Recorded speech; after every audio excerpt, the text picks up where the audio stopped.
If you're going to college next year, it's time to fill out the FAFSA form, the free application for federal student aid. Colleges and universities across the country use the FAFSA form to allocate the $150 billion in federal aid available to students through grants, loans, work-study, and need-based scholarships. I'm Herb Weisbaum, the Consumer Man, a contributing editor at checkbook.org. Welcome to Consumerpedia at checkbook.org. We're the nonprofit that helps consumers select services, avoid trouble, and save money. Because we don't accept any advertising or take money from any business we recommend, you can rely on checkbook.org to be completely independent and objective. Now, here's the host of Consumerpedia, America's consumer expert, the Consumer Man, Herb Weisbaum. The FAFSA form is free, easy to complete, and gets things rolling for you from a financial aid perspective. Schools started accepting FAFSA forms for the 2022-2023 academic year on October 1st. And while there's no need to rush, you really should do this sooner rather than later. In this episode, we'll explain more about the FAFSA form, other options to find money to help pay for college, and talk about ways to figure out which school you should go to. Our guest knows all about applying for financial aid. Dana Kelly is Vice President at the National Association of Student Financial Aid Administrators, and she joins us from her office in Virginia. Dana, thank you so much for being with us. Thank you. I'm happy to be here. So let's start with the basics. What does the FAFSA form do for me? The free application evaluates the options for student lending, student work study, both federally funded. It also will evaluate a student and their family on federal Pell Grants and other campus-based federal funding, such as the Supplemental Education Opportunity Grant. So essentially all things federal you are covering with the FAFSA, both self-help, which would be loans and work, and student grant dollars. Many institutions are also then going to use this form for any need-based scholarships that they offer as well. So just to make sure I'm clear here, some of this money is free and some of this money is a loan that you have to pay back. Is that correct? Exactly. And some of it is work. And when you are awarded work, you should not anticipate that work study funds are going to come off the bottom line of your student account. Those monies are only available as you work and are paid directly to you like a salary. So they're not going to reduce the amount of money you owe the institution. So for someone going to school in the 2022-2023 school year, late next year, they should be filling out the FAFSA form right now. Why is it so important to get moving on this? Because you have a big window to do it. Well, the sooner you get this done, really the better position you put yourself in for making decisions on your post-secondary educational future. By getting financial responses from all of the institutions that you're looking at fairly early, you then can ensure that you are making the best choice for yourself and you're doing it with all of the information. Whereas if you wait to apply for financial aid, you may get acceptance letters and then have timelines for admissions deposits, and that could force you to make some decisions without having all of the pertinent information. So sooner is always better. And isn't some of this money distributed on a first come, first served basis? Federal funding, no. There should always be the opportunity for federal funds. However, institutional funds are more finite. And certainly the sooner you get in on those, the better off you are. There are also some states that will utilize this free application for federal student aid for making their own awards. And those also carry some deadlines as well. So again, early is always better. Do I have to know exactly which schools I'm going to apply to fill out this form? No, you don't. Actually, you can list as many schools as you are interested in. And if you miss one, you can always go back into the form at a later date and add a school. If something changes for you or you happen to do a school visit and now a school is on your list that wasn't there before. So you can go with what you know. You can even add schools you think you might be interested in. It doesn't hurt for a school to be notified that there's an application out there for a student, even though they may not end up going to that school. You're being prepared. You're ensuring that they have it if they need it. And this is not a one and done. You have to fill out the form for every year you're going to school and looking for financial aid. That is correct. It gets a little easier in the following years because it will be a renewal form. So a lot of the demographic data is going to be populated for you, and you'll just be filling in where financial amounts have changed. So it does get a little easier on those repeats, but it is a requirement for every year. So I'm told that the first time you fill it out, it'll probably take about an hour or so. What sort of information do you have to provide to show your income? You need to have your tax return. I would encourage all students to utilize the IRS direct retrieval tool, referred to as the IRS DRT. That will be an option for you as you are completing the form. So if you utilize that, it's going to pull back all of the tax information for you and your parents if you're a dependent student. If you are not going to utilize that tool, then you would need a copy. In this case, we're talking about the 2020 tax year. So you would want to have a copy of your 2020 taxes available. And also, there are some questions about assets. So if that is something that is applicable to you, you would want to have those financial statements available as well. The online help for the form is really good. And if you're utilizing the app, which is also, again, another really easy way to get this done, the help instructions in there are very good as well. If you look at the prices some of these institutions are charging today, it can be jaw-dropping. Certainly, my recommendation is never to discount an institution because of price. You don't know what internal resources they may have available to you. So really concentrate in the admission realm on fit. Where do you think you are going to be the most successful? And then certainly finances are going to come into play, but you may be surprised at what an institution may offer you in that regard. So don't let a price tag stop you from applying, and get all the facts and then make your decisions. The FAFSA form is just the start, one of many things people are doing. Is there money out there that's being left on the table because people just don't know about it? I think there are a lot of local scholarships actually that can go unutilized. I would also recommend that, you are having conversations with high school guidance counselors about things in your area that could be available to you through the Rotary Club or, any number of civic organizations that may be in your community that you might have access to. Sometimes those do go unused because students don't know to look for them. And in small instances like this, you're not necessarily going to find those online for applications. You can do online scholarship searches. I would be wary of anyone that wants to charge you a fee. Scholarship applications are always free. Encounter one of these instances where they say for, $199, we're going to guarantee you financial assistance. Be very wary. They're more than likely going to supply you with something you would be getting anyway, like a student loan. Don't ever pay that kind of service, and utilize your local resources and the financial aid office at the institution you ultimately choose to help you make sure you've covered those bases.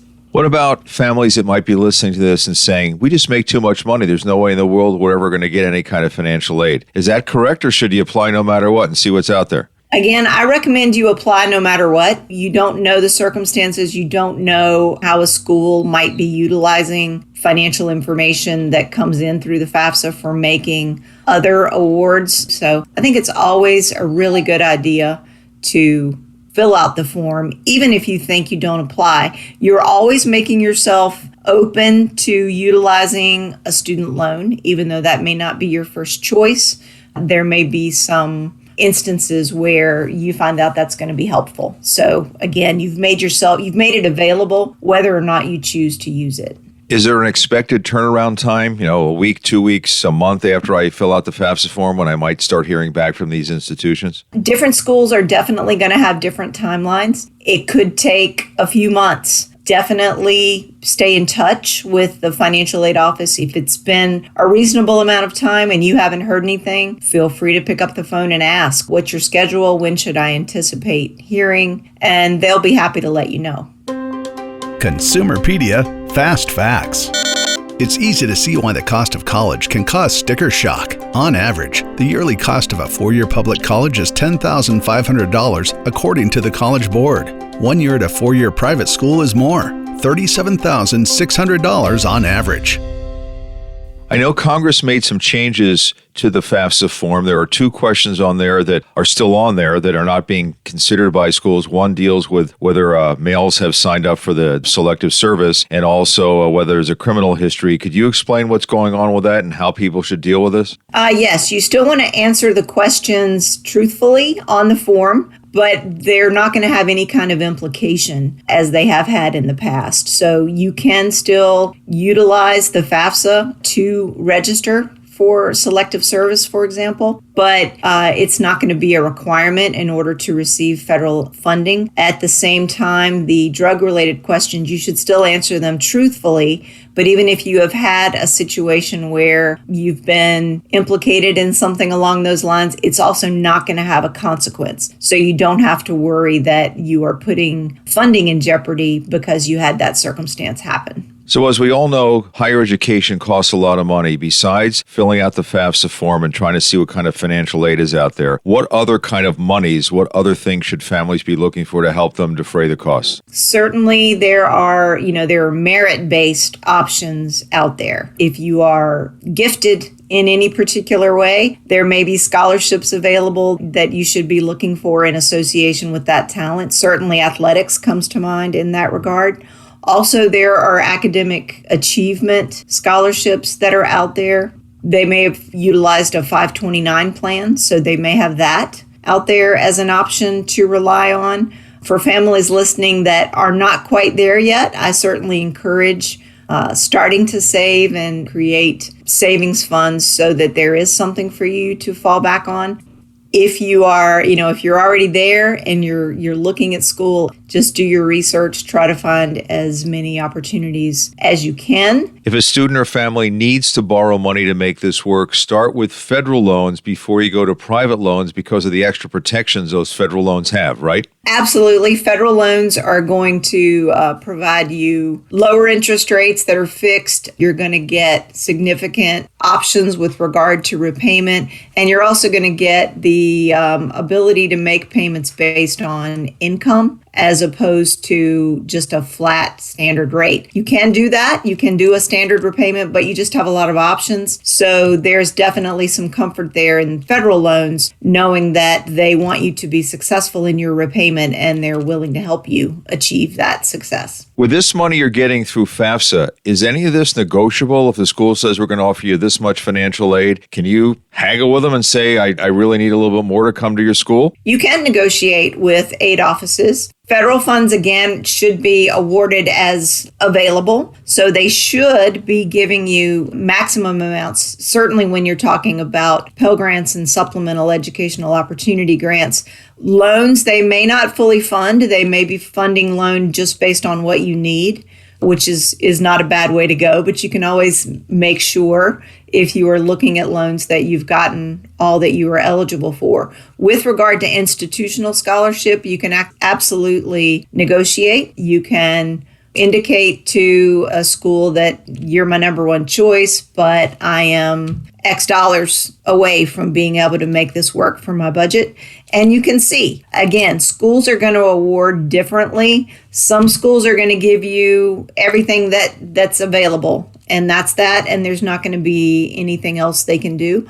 Other schools may have the ability to make some adjustments based on request and or circumstance, which is a perfect segue to another thing, especially coming out of a pandemic. If your family is having difficulties and or your circumstances are different than they were based on the information that was provided on the free application for federal student aid, you absolutely want to let the financial aid office know once you've made a decision on where you want to go. And if you've got a couple in the mix, again, let them both know of what the circumstances are. So again, you're comparing apples to apples when making a decision. But if there's been job loss, if there has been some kind of natural disaster where you have spent a lot of money on a home or anything that is out of the ordinary that has happened to you or your family, you want to make the financial aid office aware because they can utilize their ability to perform professional judgment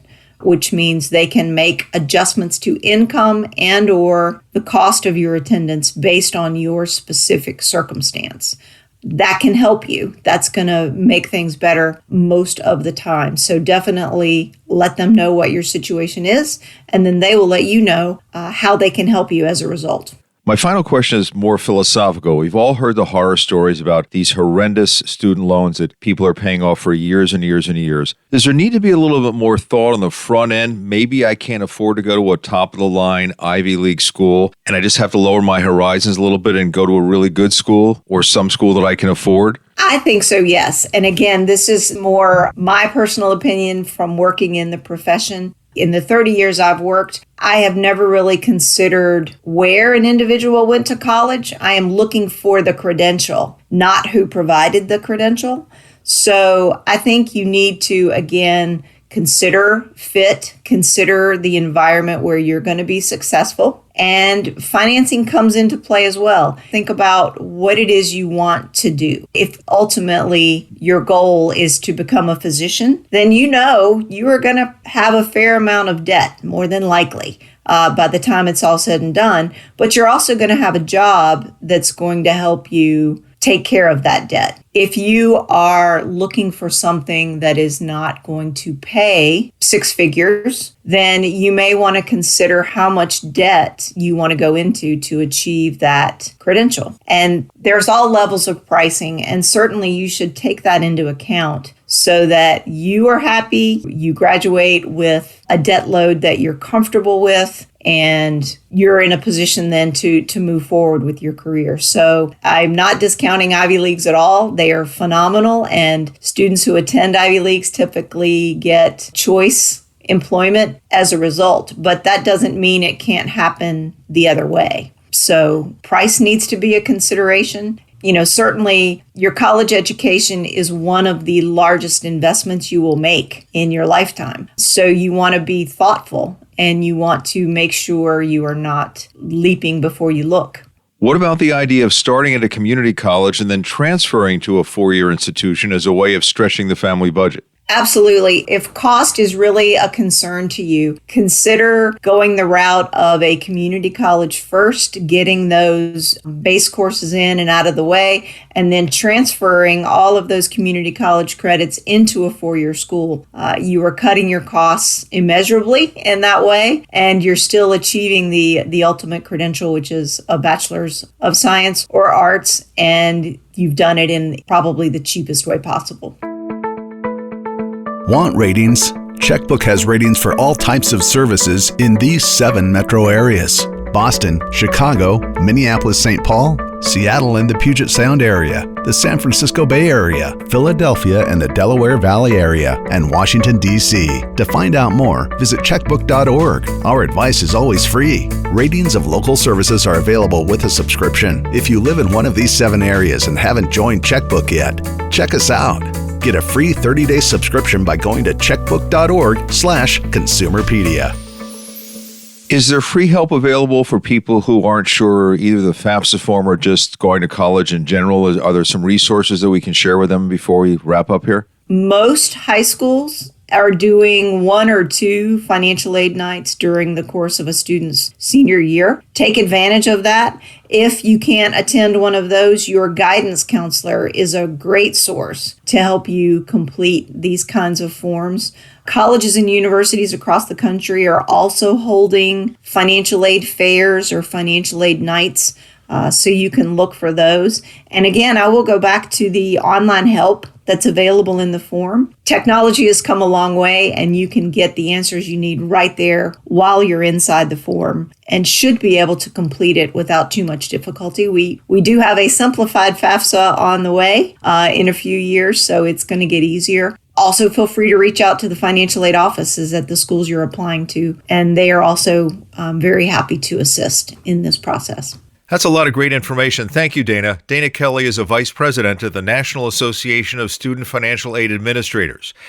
Billions of dollars in free financial aid are left on the table every year because families don't file the FAFSA form. It's something you should do. and you should do it now. Well, that's this edition of Consumerpedia. Thank you so much for listening. Make sure you rate, review, and subscribe to us on Apple or Google Podcasts, Spotify, Stitcher, or wherever you listen to your podcasts. Remember, we release new episodes every other Thursday. Another way you can support the show is to follow Consumerpedia on Facebook and Instagram, and at My Consumerpedia on Twitter. I'm Herb Weisbaum, checkbook.org. Consumerpedia is a public service of checkbook.org. We're a unique nonprofit that empowers you, the consumer, to save money and make smarter choices. From auto repair shops to doctors, plumbers to vets, you can count on checkbook.org to help you find the best services and avoid the worst. Local ratings are unbiased and accurate. If you live in or around these 7 cities and haven't joined Checkbook yet, check us out. Boston, Chicago, Philadelphia, Seattle, San Francisco, Minneapolis-St. Paul, and Washington, D.C. To get your free 30-day subscription, go to checkbook.org/Consumerpedia. Consumerpedia, empowering consumers to save money and make smarter choices.